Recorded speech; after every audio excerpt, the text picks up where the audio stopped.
Scientia classes channel को subscribe करें और बेल आइकन दबा दें।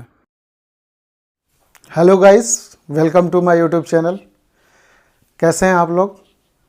आई होप आप लोग सही होंगे, अच्छे होंगे, सेफ होंगे और इस लॉकडाउन में कुछ न कुछ आप स्टडी कर रहे होंगे, ऑनलाइन ही सही, लेकिन आप कुछ न कुछ स्टडी करते रहिए।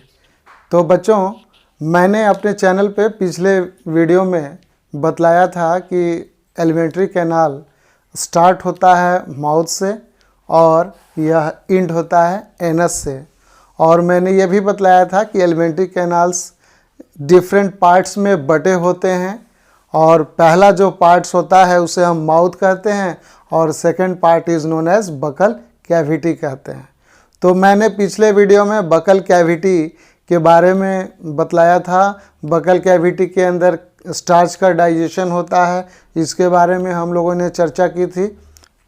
आप डिस्क्रिप्शन बॉक्स में जाकर उस वीडियो को देख सकते हैं, मैंने लिंक दे दिया है। या दूसरा ऑप्शन, आप ऊपर कोने में आई बटन में जाकर आप वहां मेरा वीडियो सर्च कर सकते हैं, देख सकते हैं। तो चलिए आज का क्लास हम लोग शुरू करते हैं। आज की इस वीडियो में हम लोग बात करेंगे कि बकल कैविटी के बाद कौन सा ऐसा पार्ट है जो एलिमेंट्री कैनाल का पार्ट है। बकल कैविटी के बाद वह थर्ड पार्ट कौन सा है, उसका नाम क्या आपको पता है? तो हाँ बच्चों, मैंने तो बतला दिया था आपको पिछले वीडियो में, आपको ज़रूर पता होगा। आज हम लोग पढ़ेंगे जो तीसरा पार्ट है, उस पार्ट को हम लोग क्या बोलते हैं? उस पार्ट को हम लोग फेरिंग्स के नाम से जानते हैं। ठीक है बच्चों, तो पहला पार्ट क्या था? फर्स्ट पार्ट माउथ था, सेकंड पार्ट बकल कैविटी और जो थर्ड पार्ट है एलिमेंट्री कैनाल का वो क्या है? फेरिंग्स है। तो बच्चों ये फेरिंग्स क्या है? ये एक कॉमन स्पेस है। कॉमन स्पेस है, इसको हम लोग कैसे समझेंगे? तो सपोज दैट, थोड़ा फिगर हो सकता है सही ना बने, तो आप जो है उसको अन्यथा नहीं लेंगे।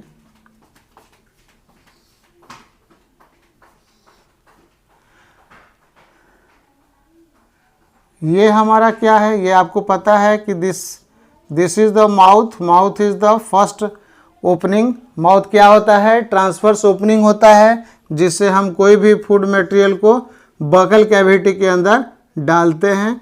और ये जो हॉलो स्पेस है, इसको हम लोगों ने क्या कहा था? इसको हम लोगों ने बकल कैविटी के नाम से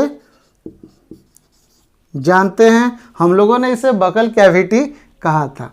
अब बकल कैविटी, ये नेजल पैसेज है, ये हमारा क्या है? नेजल पैसेज है। इसको हम लोग क्या बोलेंगे? नेजल पैसेज या नेजल चेम्बर। तो ये नेजल चेम्बर है। नाक के अंदर का जो कैविटी है वो रिस्पिरेटरी ट्रैक्ट का पार्ट है और माउथ से जो पार्ट शुरू होता है वो डाइजेस्टिव सिस्टम का पार्ट शुरू होता है। और जैसे ही बकल कैविटी के बाद ये दूर वाला जो पार्ट है, ये ऐसा पार्ट है बच्चों, आप ऐसे समझिए कि ये हमारा नेक हो गया, यहाँ से नेक शुरू होता है ना। और ये पीछे का कुछ पार्ट समझने के लिए हम लोग बना लें, तो ये रिस्पिरेटरी पार्ट ऊपर से आ रहा है। ये ऊपर से रिस्पिरेटरी पार्ट है, एयर आ रहा है, ध्यान दीजिएगा, ये एयर आ रहा है ऊपर से। इधर से एयर हम लोग इनहेल करते हैं। आपको पता है कि रिस्पिरेशन में हम लोग क्या करते हैं? एयर को इनहेल करते हैं अपने अंदर। तो नाक से या नोज से, या इसको एक्सटर्नल नैरिस से एयर अंदर जा रहा है, इंटरनल नैरिस से एयर फिर अंदर की ओर जा रहा है। और ये आ करके कहाँ कम्युनिकेट हो रहा है बच्चों? तो ये एक कॉमन स्पेस है। आगे का जो ट्यूब है, यहाँ से दो रास्ते हैं। इसको फेरिंग्स को आपको समझना ज़रूरी है, बिल्कुल ज़रूरी है। यहाँ पे दो रास्ते खुलते हैं। देखिए, ये जो पाइप है नेक में, इसको हम लोग विंड पाइप कहते हैं। Wind pipe. और विंड पाइप का दूसरा नाम क्या है बच्चों? इसका दूसरा नाम ट्रैकिया है। Trachea is also known as wind pipe. और ये पीछे वाला पार्ट क्या है? इस पार्ट को हम लोग कहते हैं इसोफेगस। क्या कहते हैं? Oesophagus. Oesophagus is also known as food pipe. हम लोग इसोफेगस को कॉमनली क्या कहते हैं? फूड पाइप कहते हैं। और ये हमारे गर्दन के पीछे वाले पार्ट में पाया जाता है। और आगे वाले पार्ट में क्या होता है? आगे वाले पार्ट में होता है wind pipe, that is known as trachea. तो अब बतलाइए, इस नोज से या रिस्पिरेटरी पैसेज से एयर आकर बकल कैविटी के बाद जो एक कॉमन स्पेस है, एक कॉमन एरिया है, उसको हम फेरिक्स कहते हैं। और ये एक ऐसा रास्ता है, एक ऐसा चौराहा है जहां रिस्पिरेटरी सिस्टम भी आकर मिलता है और डाइजेस्टिव सिस्टम भी आकर मिलता है। तो मान लीजिए यहाँ पे एयर है, ये फेरिंग्स है हमारा, और ये फेरिंग्स, एयर भी आकर इसमें खुलता है और इसमें फूड भी आकर मिलता है। यानी फेरिंग्स एक ऐसा लोकेशन है, एक ऐसा पार्ट है जहाँ से बकल कैविटी से फूड भी पहुँच रहा है और यहाँ से एयर भी आ रहा है। तो यहाँ इस फेरिंग्स में 3 पार्ट होते हैं। कौन कौन से पार्ट होते हैं याद रखिएगा। एक होता है ओरोफेरिंग्स। ओरोफेरिंग्स का मतलब फेरिंग्स का वह पार्ट जो ओरल कैविटी से जुड़ा हुआ है, ओरोफेरिंग्स। इसको बोलते हैं नेजोफेरिंग्स, जो नेजल चैम्बर से, नेजल पाथवे से जुड़ा है। फेरिंग्स का वह भाग जो नेजल चैम्बर से जुड़ा हुआ है या अपर रिस्पिरेटरी ट्रैक्ट से जुड़ा हुआ है, उसे हम नेजोफेरिंग्स के नाम से जानते हैं। और जो लैरिंग्स के पास, ये लैरिंग वाला एरिया है, लैरिंग्स वाला भाग, तो उसको हम लोग, ये लैरिंग्स वाला नीचे वाला पार्ट को हम लोग कहेंगे लैरिंगोफेरिंग्स। क्या बोलते हैं? इसको हम लोग बोलते हैं लैरिंगोफेरिंग्स। तो आप ध्यान दीजिएगा, फेरिंग्स एक ऐसा एरिया है, एक ऐसा रीजन है हमारे बकल कैविटी के बाद वाला पार्ट जो डीप में होता है। और इस पार्ट में रिस्पिरेटरी ट्रैक्ट भी आकर खुलता है, बकल कैविटी भी आगे आकर खुलती है इसी में। तो यहाँ फूड और एयर से आपस में मुलाकात होती है। तो ये रीजन, जो फेरिंग्स का रीजन है, वो 3 पार्ट में बटा है।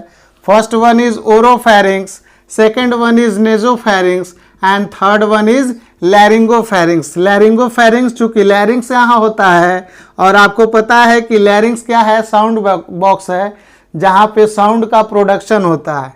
तो pharynx is a common space, pharynx is a common location where respiratory tract and digestive tract meets।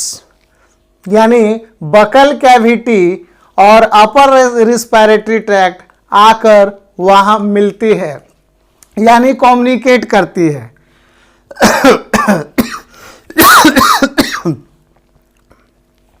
आप ये कह सकते हो बच्चों कि फेरिंग्स एक ऐसा पार्ट है जहां बकल कैविटी भी आकर खुलता है और अपर रिस्पिरेटरी ट्रैक्ट भी आकर खुलता है। ऐसे पार्ट को हम लोग फेरिंग्स कहते हैं। और यहाँ पे आप जरूर ध्यान देना। क्या ध्यान दोगे बच्चों? कि जो फूड पाइप, जिसको हम लोग इसोफेगस कहते हैं, इस ओपनिंग को क्या बोलते हैं? याद रखिएगा, ये इंपॉर्टेंट पार्ट है। फूड पाइप या इसोफेगस के ओपनिंग को हम लोग गलेट बोलते हैं। और इसको क्या बोलते हैं? रिस्पिरेटरी ट्रैक्ट के ओपनिंग को क्या बोलते हैं? जो गला में पाया जाता है, इसको हम लोग ग्लॉटिस कहते हैं। तो ध्यान दीजिएगा, जो विंड पाइप है उसका अपर ओपनिंग को हम लोग ग्लॉटिस कहते हैं, और जो फूड पाइप है उसके ओपनिंग को गलेट कहते हैं। और यहाँ पे एक खास तरह का स्ट्रक्चर पाया जाता है जिसे हम इपीग्लॉटिस कहते हैं। रेड वाला पार्ट क्या है? इपीग्लॉटिस। इपीग्लॉटिस क्या है बच्चों? ये फ्लैप लाइक स्ट्रक्चर है, ये एक ढक्कन है। ये ऐसा फ्लैप है जो हमारे विंड पाइप को ढक देता है। कैसे? तो अगर ये मान लीजिए पाइप है विंड पाइप, तो इपिग्लॉटिस कुछ समय के लिए साइड से ढक देता है ताकि फूड पार्टिकल्स रिस्पायरेटरी ट्रैक्ट में नहीं जाए। तो बच्चों, मैंने आपको यही बतलाया कि pharynx is a common area, pharynx is a common part where upper respiratory tract communicates and buccal cavity also communicates. तो ये एक ऐसा रीजन है बकल के माउथ के अंदर, हमारे थ्रोट के पास, जहां पे ये अपर रेस्पिरेटरी ट्रैक्ट और बकल कैविटी आपस में कम्युनिकेट होती है। ठीक है? तो आप ये समझो कि जैसे एक रूम का दरवाजा एक कॉमन एरिया में खुलता है, दूसरे रूम का या दूसरे साइड का भी दरवाजा उस कॉमन एरिया में खुलता है। तो बस वही कॉमन एरिया क्या है? फेरिंग्स है। ठीक है? तो अब आप लोग समझ गए होंगे। मैं इसको मिटा दे रहा हूं और आगे आप लिख लीजिए। तो फेरिंग्स के बारे में हम लोगों ने सेंटेंस बना लिया है और काफ़ी अच्छी तरह से समझ लिया है। आई होप बच्चों आप लोग समझ गए होंगे। तो इसको हम लोग लिख लेते हैं। फेरिंग्स क्या है? It is a common space, it is a common space in which, it is a common space which is communicated,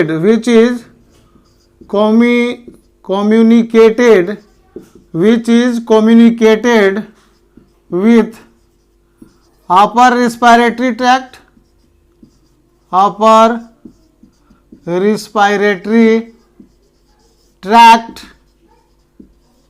and, एक एक सेंटेंस को ध्यान दीजिएगा वर्ड को। It is a common space which is communicated with upper respiratory tract and buccal cavity, बल्कि आप इसमें एक और वर्ड जोड़ दें, it is a common space which is communicated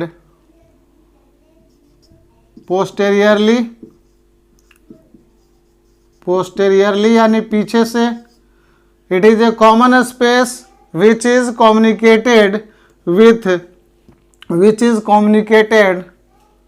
यहाँ पे नहीं होगा बच्चों, पोस्टेरियरली यहाँ पे आप नोट कर लो, सॉरी ये गलत हो गया।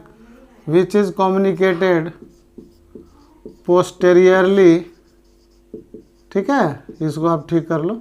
विच is communicated posteriorly with upper respiratory tract and anteriorly, यहाँ पे आप जोड़ लो एंटेरियरली तो और अच्छा हो जाएगा, एंटेरियरली। ठीक है? And anteriorly with buccal cavity, anteriorly buccal cavity. ठीक है? एक मैंने लोकेशन, एक लैंडमार्क बतला दिया कि पीछे से ये कम्युनिकेट करता है, आगे से बकल कैविटी कम्युनिकेट करता है। ये अपने सेंटेंस में हम लोगों ने एक लैंडमार्क बना दिया। फिर आगे हम लोग लिखेंगे, हालांकि ये पढ़ना नहीं है, फिर भी आप जान लो, pharynx has 3 regions.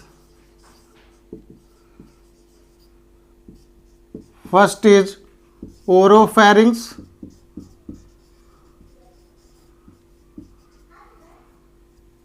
second is nasopharynx,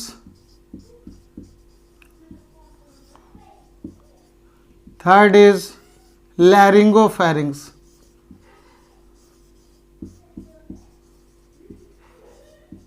ठीक है? तो pharynx के पास 3 रीजन होता है। You can say that pharynx is of 3 types. First one is oropharynx which is communicated with buccal cavity, nasopharynx communicated with upper respiratory tract, and laryngopharynx communicated with what? Larynx, that is known as sound box. ठीक है बच्चों, आप बताओ pharynx में क्या food material का digestion होता है? आपको पता है बच्चों, फेरिंग्स में किसी भी तरह का डाइजेशन नहीं होता है। बकल कैविटी में डाइजेशन होता है। मैंने पिछले वीडियो में भी बतलाया था कि बकल कैविटी में स्टार्च का 30% डाइजेशन होता है। ठीक है, 100% डाइजेशन केवल बकल कैविटी में नहीं होता है। बकल कैविटी में एक खास तरह का सिक्रीशन सिक्रीट किया जाता है जो सैलिवरी ग्लैंड के द्वारा किया जाता है। That secretion is known as saliva and gland is also known as salivary gland. तो सलाइवा में मैंने बतलाया था वहां पे कि टाइलिन होता है और टाइलिन एंजाइम क्या करता है, स्टार्च को माल्टोज और डेक्स्ट्रिन में कन्वर्ट कर देता है। तो फेरिंग्स में हम लोग नोट कर लेंगे there is no digestion. Pharynx में क्या होगा, there is no digestion of food material, there is no digestion of food material. और बच्चों याद रखिएगा, जो बकल कैविटी में डाइजेशन होता है उसका नाम क्या है, उस फूड मटेरियल का, जो बकल कैविटी में फूड मटेरियल डाइजेस्ट हो चुका होता है, that food material is known as, यहाँ आप लिख लो अगर उस वीडियो में छूट गया होगा तो, digested food material, digested food material of buccal cavity. ये बहुत इंपॉर्टेंट है, आपको आगे मेडिकल की तैयारी में काम देगा। आप अभी से जान लो, digested food material of buccal cavity is known as bolus. उसको हम क्या बोलते हैं, बोलस कहते हैं। तो मैंने फेरिंग्स में लिख दिया है there is no digestion of food material, तो यहाँ पे किसी तरह का डाइजेशन नहीं होता है। It only transports, it only transports the bolus।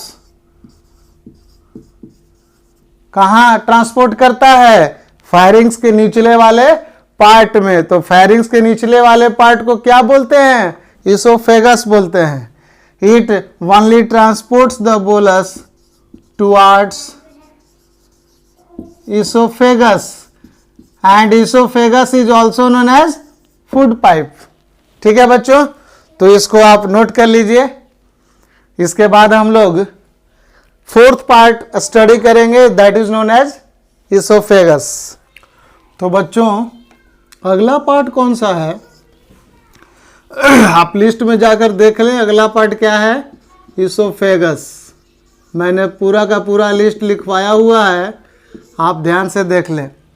तो फेरिंग्स के बाद फोर्थ नंबर किसका आता है, इसोफेगस का। इसको हम लोग फूड पाइप के नाम से भी जानते हैं, it is also known as food pipe.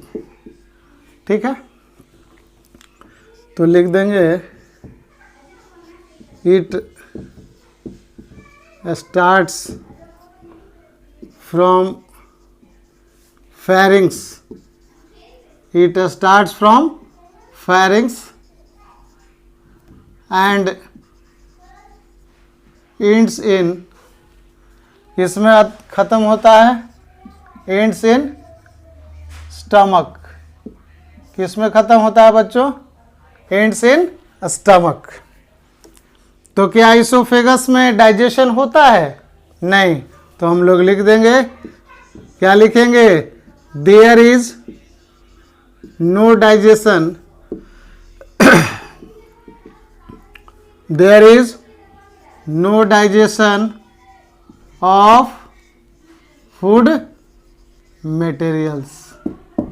ठीक है, इसमें एक खास तरह का मूवमेंट होता है। इसमें क्या होता है, खास तरह का मूवमेंट होता है। जैसे फेरिंग से जब ये चलेगा तो ये डायफ्राम को चीरते हुए, ये डायफ्राम को चीरते हुए किस में खुलता है बच्चों, ये स्टमक में खुल जाता है।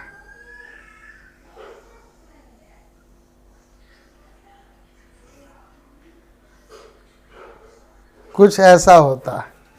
इसको हम लोग क्या बोलते हैं, डायफ्राम। फिगर को आप बना सकते हैं समझने के लिए। This part is known as diaphragm. Diaphragm is a thin muscular sheet. This area is, this part is known as stomach. आप इसको पहचान रहे हो, ये कौन सा पार्ट है, स्टमक है। और ये लॉन्ग ट्यूब क्या है, इस लॉन्ग ट्यूब को हम लोग इसोफेगस या फूड पाइप कहते हैं। और ये कहाँ से एक्सटेंड हो रहा है, तो इस पार्ट को आप जानते हो, आपने अभी पढ़ा, फेरिंग्स। तो ये फेरिंग्स और स्टमक के बीच पाया जाता है। तो आप लिख सकते हो कि इसोफेगस या food pipe is present between pharynx and stomach and there is no digestion of food material in oesophagus. तो इस पाइप में, इस फूड पाइप में बच्चों एक खास तरह का मूवमेंट होता है। उस मूवमेंट को क्या बोलते हैं मालूम है? उस मूवमेंट को हम लोग बोलते हैं पेरिस्टाल्टिक मूवमेंट। कौन सा मूवमेंट बोलते हैं? पेरिस्टाल्टिक मूवमेंट, या इसको हम लोग पेरिस्टालसिस कहते हैं। पेरिस्टालसिस, आप इसको नोट कर लीजिएगा। ये खास तरह का मूवमेंट है। कैसा मूवमेंट है?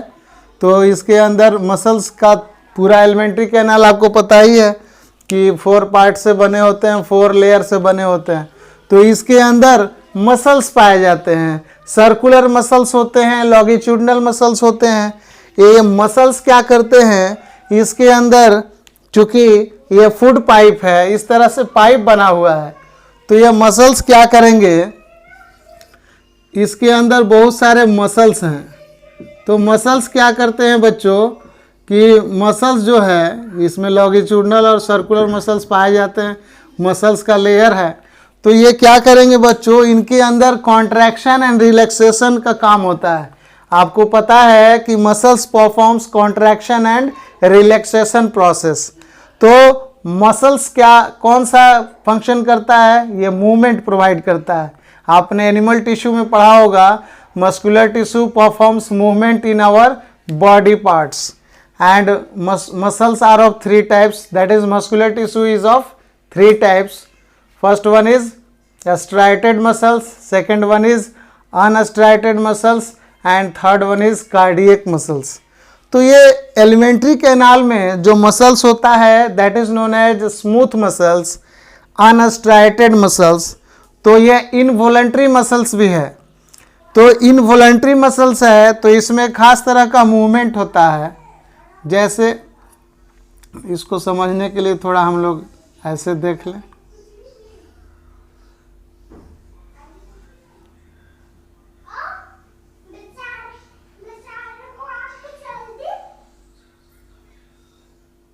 इस टाइप का मूवमेंट होता है।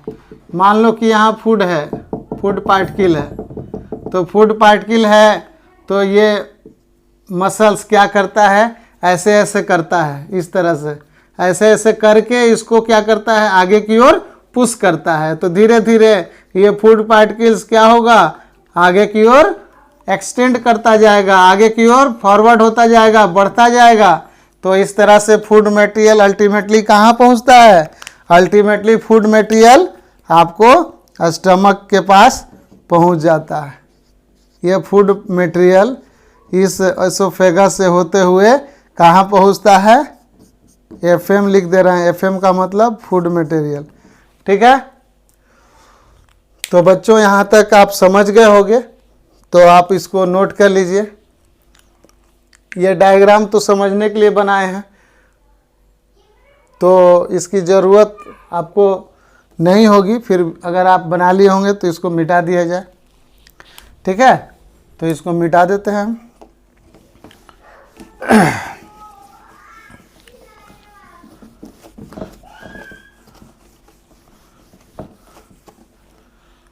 तो यहाँ पे हम लोग जो बातें अभी की उसको लिख दिया जाए।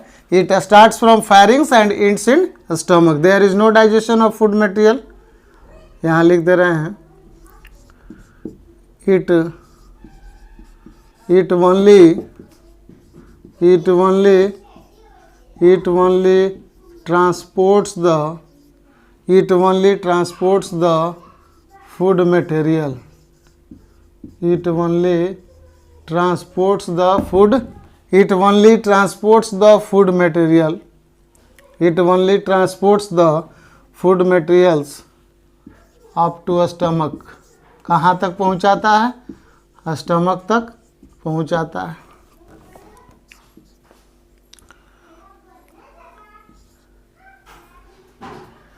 यहाँ लिख दे रहे हैं a special type of movement. A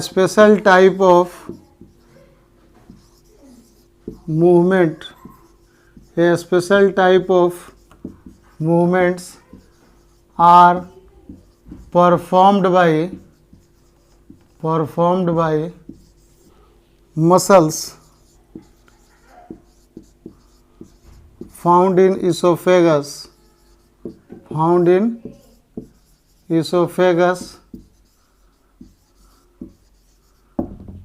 That movement is known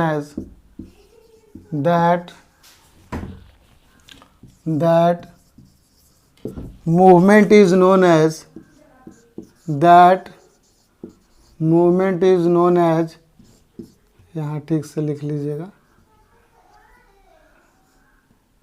That movement is known as peristalsis या पेरिस्टाल्टिक मूवमेंट.